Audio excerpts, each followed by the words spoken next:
Ligtas nang nakabalik sa Pilipinas ang higit 300 Pinoy mula Dubai. Sila ang unang batch ng mga OFW na naipit ng kaguluhan sa Middle East. Mismong si Migrant Workers Secretary Hans Leo Kakdak ang sumalubong sa mga Pinoy kung saan pinasalamat na rin niya ang UAE. Narito ang balita ni Alvin Pelobelio. Nasa 299 na mga Pilipinong apektado ng giyera sa Middle East ang napauwi na sa bansa nitong Huwebes.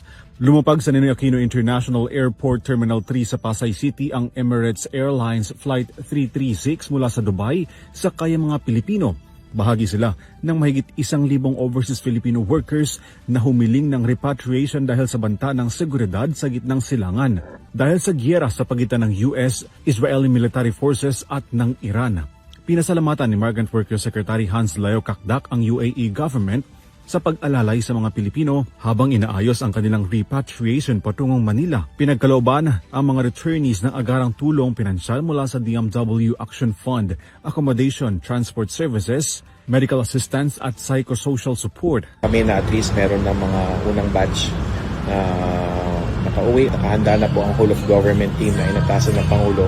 Samantala, pinalahanan naman ni Senate Committee on Foreign Relations Chair Erwin Tulfo ang mga tauhan ng DMW, OWA at ng Department of Foreign Affairs na asistihan ang mga pangailangan ng OFW na nanghihingi ng tulong at suporta mula sa pamahalaan. Kasunod yan ng mga reklamo ng ilang OFW na nakabase sa Middle East na mabagal ang pagsasagot ng mga ahensya ng kanilang inquiry sa gitna ng tension sa gitnang silangan. Nakaka-demoralize. Takot na takot ka na nga dahil may mga bomba dyan.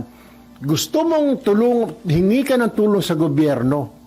Nakakahiya naman. This should be your shining moment. Kayo dyan sa DFA, DMW at saka OWA sa ibang bansa.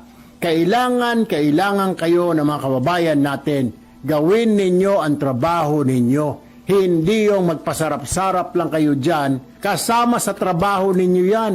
Yan yung sinasabing hazards of your trade. Una nang sinabi ni Pangulong Bongbong Marcos na halos 1,500 na mga OFW mula sa iba't ibang bansa sa gitnang silangan ang humiling na mailikas sa gitna ng sigalot. Para sa Euro TV News, Alvin Pelobelio, sumasaludo sa bawat Pilipino.